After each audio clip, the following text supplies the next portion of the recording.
Halo, selamat datang kembali di channel United Identity, channelnya fans Manchester United yang selalu berpikir logis dan sistematis. Tadi part pertama dengan judul bahwa gue pengen ngasih pemikiran yang logis sistematis setelah kita gagal dipastikan mendapatkan trofi apapun di musim ini dan musim depan tidak akan bermain di kompetisi Eropa manapun, plus kita terancam ada di posisi 16 bahkan bisa jadi posisi 17 ya. Berarti udah titik nadir nih. Terus setelah itu apa? Ya, pelatih tetap didukung ya. Karena kita nggak bisa juga, harus fair juga. Amorim kan waktu mau dipekerjakan atau mau di-hire oleh Manchester United tuh bilang, ini gue nggak bisa nunggu sampai akhir musim aja nih. Terus Omar Berada, CEO, bilang bahwa ya lu ngomong iya sekarang atau nggak sama sekali. Ya bagi dia kan suatu challenge dong, jadi pelatih Manchester United. CV pasti bagus. Kalau berhasil pasti bagus. Even pun gagal pun ya lu udah menghadapi tantangan terbesar dalam sejarah sebagai seorang pelatih gitu loh. Ini Erik ten Hag aja udah semakin dekat sama Bayer Leverkusen. Bayer Leverkusen loh. Yang baru juara ya tahun lalu ya sama Xabi Alonso. Tantangannya kan juga besar. Tapi Bayer Leverkusen percaya tuh sama Erik ten Hag. Dan gue penasaran sih, pengen lihat dia bisa berhasil gitu. Terus apa lagi nih yang setelah ini apa? Kalau staff karyawan Manchester United sih sepertinya udah antipati gitu sama direksi ya, Sir Jim sama Glazer. Jadi kemarin katanya waktu nobar nonton bareng sama ada beberapa staff yang di stadion. Itu begitu kamera menunjukkan mukanya Glazer sama Sir Jim Ratcliffe, para karyawan pada buuuuh. Karena para karyawan ini sedang terancam juga posisinya. Ingat kan, waktu itu gue pernah bilang, Omar Berada ngomong bahwa Manchester United itu survive tanpa akan ada pemecatan lagi kalau minimal setelah 3 tahun ke depan kita ada di Liga Eropa, ada di Europa League aja, nggak usah di UCL, Europa League aja. Nah ini tahun pertama aja udah gagal nih setahun ke depan. Berarti kan ini urusannya masalah duit. Yang pasti adalah pemasukan kita jauh berkurang, bahkan mungkin nggak ada. Satu, tadi udah gue bilang kita 150 juta, bahkan tadi Sky Sport bilang kita kehilangan potensi 200 juta dalam 1 tahun ke depan karena tidak lolos Liga Champions dan tidak bermain di kompetisi manapun. Kita kena penalti dari Adidas, Nike nih maksudnya. Nike nih tutup nih maksudnya. Kita dapat penalti dari Adidas 10 juta pon ya setiap kali kita tidak lolos UCL. Yang pasti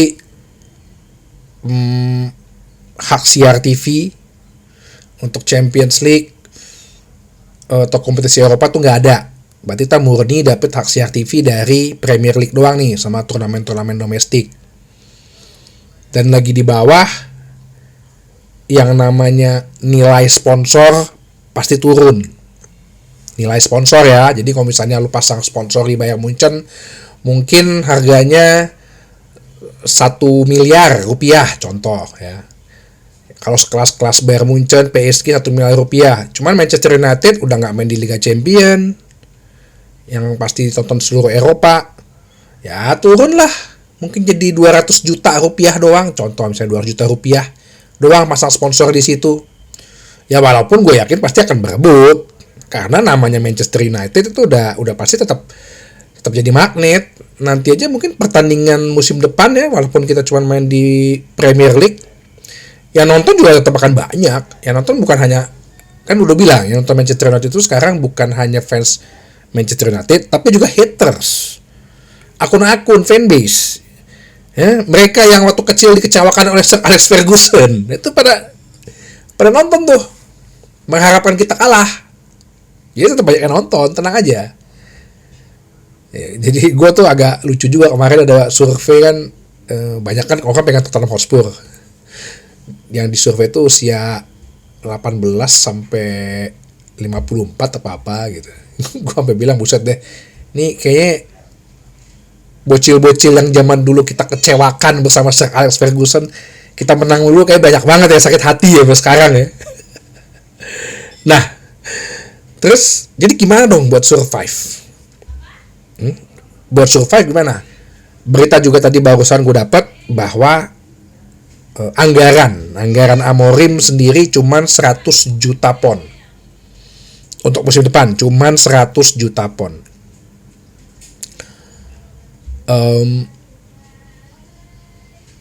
Bisa jadi cuman langsung digenapin nih sebelum akhir musim ini, yaitu beli Matheus Cunha 63 juta pon sama si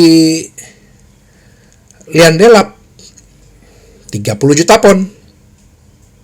Nah, jadi kalau kayak gitu gimana nih kita bisa survive?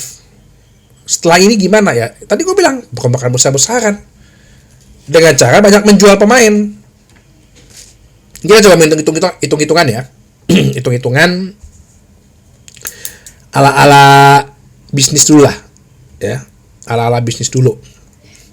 Karena gue konsultan gitu, cuman ya gue gak akan sedetail-detail mungkin kayak ngejelasin dosen gitu, neraca keuangan bla bla bla, enggak. Berpikir simple ala-ala football manager aja gitu. Kan gue bilang kemarin ya, gue itu mungkin yang stay cuma 5, mungkin setelah gue pikir-pikir cuma ada 7 lah ya, di luar pemain akademi ya. Kalau pemain akademi yang baru-baru masuk di musim ini, gue yakin sih tetap terus ya. Jadi siapa aja sih yang stay? Kita coba runutin dulu ya satu persatu ya. Yang stay menurut gue tuh Amad Diallo, Leny Yoro, Patrick Dorgu ya, Mazraoui, Joshua Zirkzee, Matthijs de Ligt ya. Yang udah lebih dari 2 tahun tuh Amad Diallo. 5 itu yang baru masuk di musim ini ya, tahun 2024. Terus selain Amad Diallo siapa lagi? Gue bilang percaya dengan Lisandro Martinez. Itu menurut gue stay ya. Ini dia kena cedera aja lagi nih, kena lagi nih ligamennya nih ya. Tapi fighternya dia menjaga pertahanan kita jauh deh dibanding Luke Shaw kemarin udah di central back. Sama Maguire. Kenapa Maguire? Satu, gue senang dengan mental dia. Kedua, sebenarnya ini opsi murah daripada lo beli pemain baru lagi dengan gaji yang agak tinggi. Kenapa? Maguire ini kan diaktifkan setahun ya. Jadi kontraknya itu setahun diaktifkan. Dari 2019 dia datang, berarti sebenarnya dia dibeli 80 juta pon untuk 7 tahun. Dan itu menurut gue sih bukan investasi bodong ya. Plus gaji dia tetap. Nah, jadi kita nggak perlu lagi meng-hire pemain yang gajinya di atas Maguire. Ya kan? Gajinya kan nggak ada penambahan. Kalau mau ngomongin perpanjangan kontrak, ya maaf nih Maguire nih, nanti dulu nih. Gaji dia itu 190.000 pon per pekan ya menurut Kapologi. Jadi kita bisa keep dengan gaji itu. Karena kalau mau beli pemain back luar, mungkin gajinya udah di atas 200-an. Yang levelnya mungkin ya sedikit lah di atas Maguire. Maguire kan udah umur 33 ya tahun ini ya. Terus siapa lagi? Ya pasti dari pemain-pemain akademi ya. Eden Heaven itu stay. Harry Amas itu stay. Fredrickson stay. Ugarte, satu lagi yang mau datang tahun ini ya. Ugarte itu juga stay. Toby Collier itu stay. Chido Obi stay. Plus tambahan lagi yang pemain baru kemarin, Mantato. Bang, Kobbie Mainoo gimana bang? Gua tahu dia kan sebenarnya dari akademi ya. Ini pemain sebenarnya masih bisa diasah. Dia kan nuntut gaji sebesar 200.000 pon ya. Jadi itu udah hampir kayaknya berapa kali lipat ya. Dia sekarang tuh gaji 25.000 pon. 100 kali lipat ya. Hampir 100 kali lipat, 10 kali lipat lebih, 8 kali lipat. Gue bilang kalau dia menuntut macam-macam saya jual. Cuman gue masih positive thinking nih sama nih anak nih ya. Setidaknya dia masih bisa dibina lah. Umur dia juga masih 19 tahun. Oke. Kontrak dia sih habis 2027, masih 2 tahun lagi. Oke, jadi ya mungkin kita lihat tahun ini perpanjang kontrak apa enggak. Ya satu lagi terakhir mungkin ya Tom Hinton ya. Tom Hinton kan udah kemarin udah ada gue beritanya bakal jadi kiper 3. Oke, Tom Hinton nggak mahal lah gajinya, dijual juga susah juga, paling berapa ratus ribu, nggak nendang, gajinya 45.000 pon. Berarti yang dijual siapa aja nih? Oke, kita urutin ya. 1 Rashford, 2 Anthony, 3 Sancho, 4 Tyrell Malacia, 5 Rasmus Højlund, jual aja. Mason Mount jual. Casemiro, walaupun dia baik di 3 bulan terakhir, tapi kalau bisa diuangin lah karena gaji. Casemiro ya. Diogo Dalot, Luke Shaw, Onana, sama Bayindir. Ada 2 nama nih yang belum disebut. Bruno Fernandes gimana? Kalau memang bisa membantu keuangan, jual. Dan ada yang istilahnya menawar gede, jual. Saudi Arabia kan 120 juta. Real Madrid bisa aja. Karena tadi Modric baru mengumumkan dia akan selesai ya. Akan berhenti keluar dari Real Madrid. Akan pindah. Ini tahun terakhirnya dia. Kalau gue sih nggak mau dia bawa 50 juta. Kalau Florentino Perez bilang gue mau, Florentino Perez ini kan penuh gengsi kan, ya kan? Walaupun dia maunya cari gratisan tapi dia penuh gengsi. Ya udah, 80 juta lo bayar. Garnacho jual, gue bilang. Kemarin abangnya tuh udah mulai ikut-ikutan komen-komen, bikin status-status di di Instagramnya. Ya lu bisa lebih baik, bla bla bla. Emang musim ini shit. Musim ini sial banget ya, brengsek. Jual. Oke. Plus dengan kita lepas 3 pemain yang habis kontrak. Lindelof, Eriksen, Evans. Nah, kita ngomong dari penjualan dulu nih. Berapa nih harganya kira-kira yang bisa kita jual? Gue urutin dari satu persatu ya. Rashford 40 juta pon gue dapat, gue bilang. Anthony jual 30 juta pon. Ya masa sih Betis gak bisa nyicil lah. Sancho kita pasang aja harga dia yang minimal itu 25 juta pon. Seharusnya Chelsea sih misalnya kalau juara sih dia atau lolos Champions harusnya nebus ya. Tyrell Malacia, nah Tyrell Malacia ini agak lumayan nih. Dia kemarin ikutan bawa PSV Eindhoven juara Eredivisie, 8 juta pon lah gue kasih harga. Højlund, Inter Milan, Juventus kabarnya mungkin dia cocok di Liga Italia. Oke, jual, tapi 40 juta pon. Kita ngomongin dalam pon dulu ya, pon sterling ya, biar gampang, biar sama. Mason Mount, ya 2 bulan terakhir sih dia lebih bagus mainnya, tapi kan cederanya ini 15 juta pon. Gue bilang masih laku bangsa-bangsa kayak West Ham atau Wolverhampton, Fulham itu bisa lah ngambil dia kalau 15 juta doang.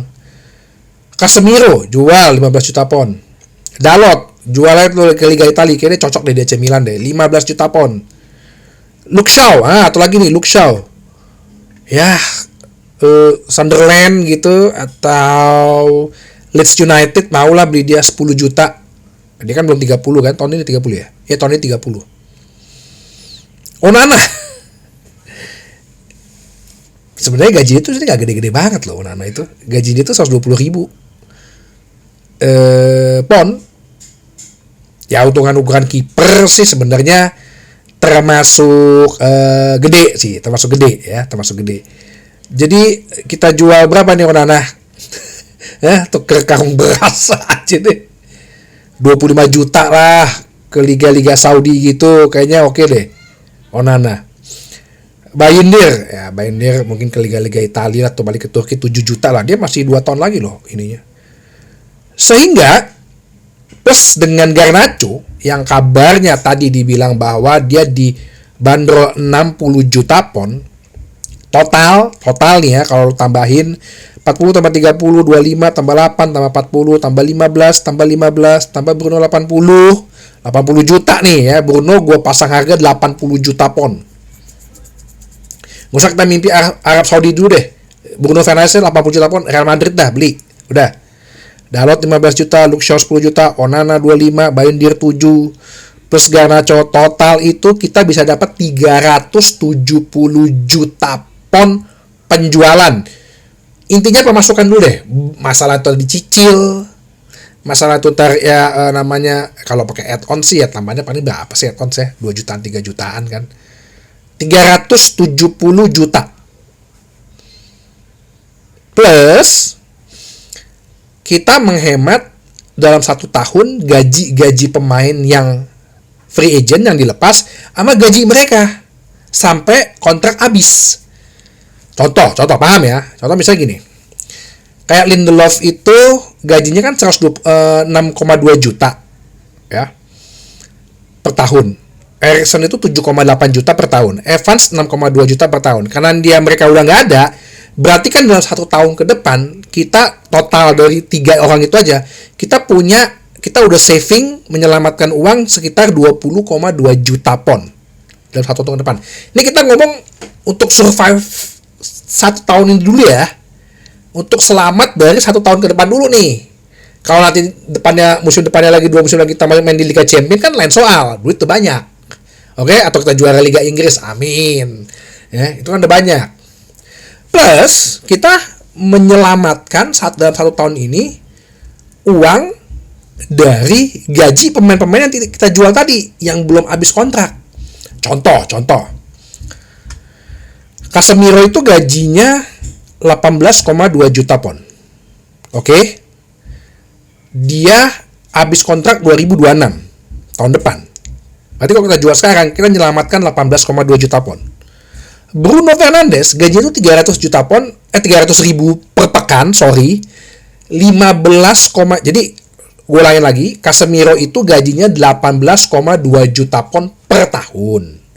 Kalau kita jual sekarang, kontraknya dia habis di 2026, berarti kita udah saving 18,2 juta pon.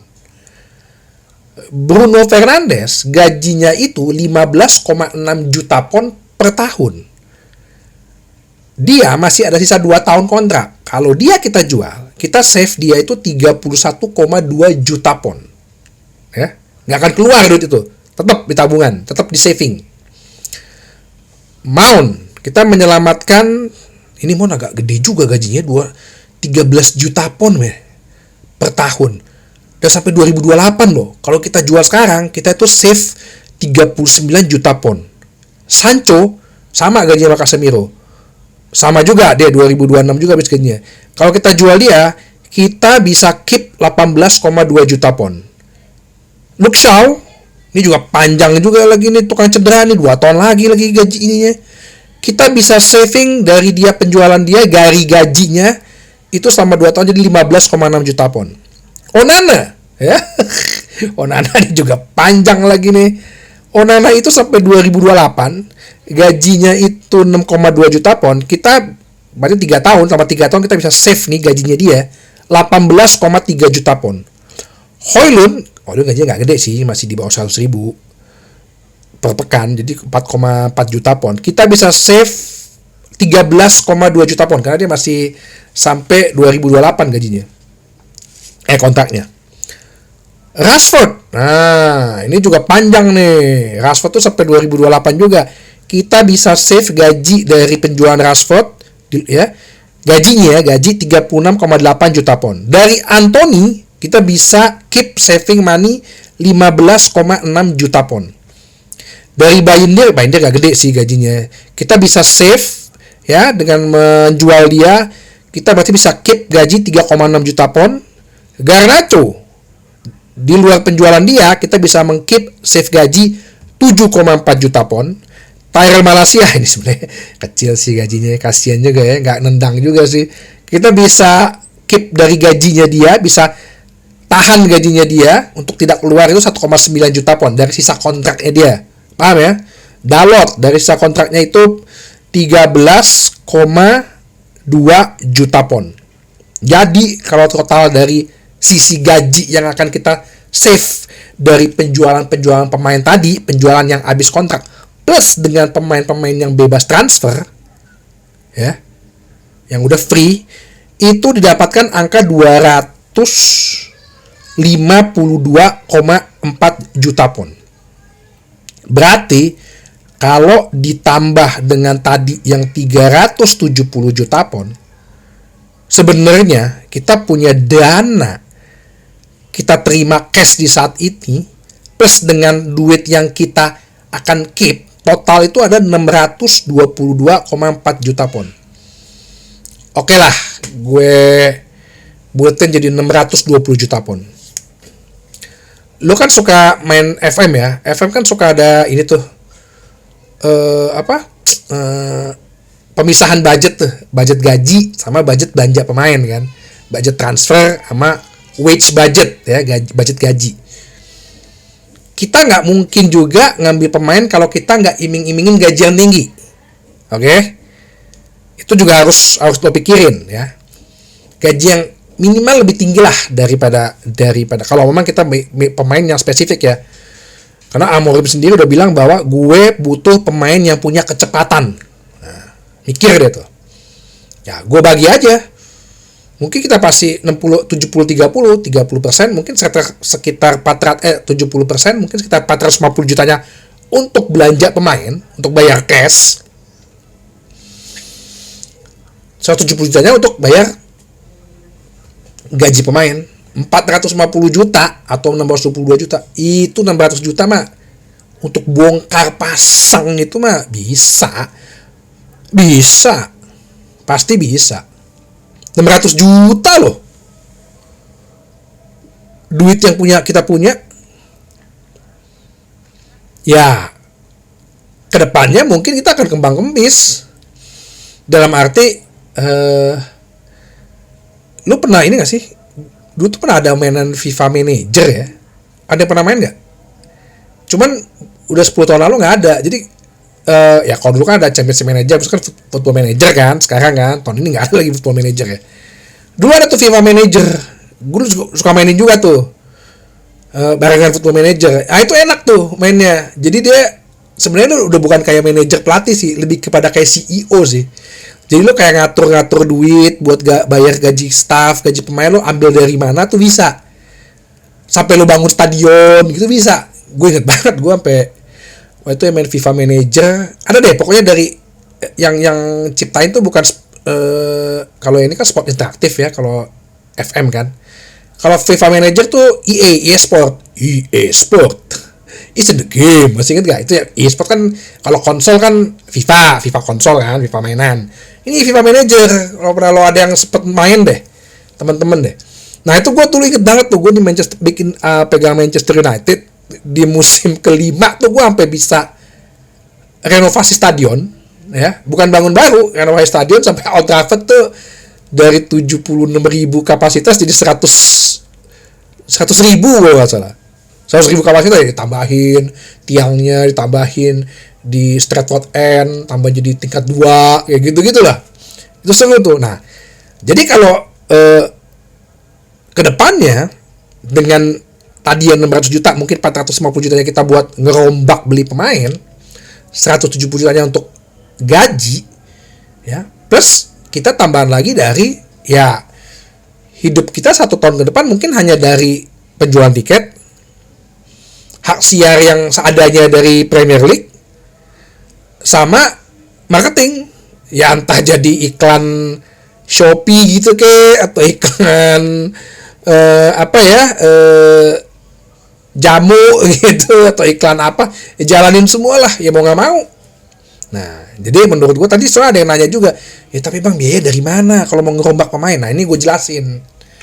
Ya, inilah United Identity, bukan hanya sekedar mau ngehina-hina doang, enggak ya, membuka pikiran. Masih ada kok ya, untuk 1 tahun ke depan setidaknya kita survive dulu nih, selamat dulu nih. Tapi itu rombak pemain hampir ya 13-14 pemain, 15 pemain dirombak. 3/4 dari pemain senior. Oke, jadi sampai itu aja bahasan kali ini. Nanti gue akan bahas lagi beberapa hal. Sampai ketemu lagi di bahasan berikutnya di channel United Identity, channelnya fans Manchester United yang selalu berpikir logis dan sistematis. Terima kasih.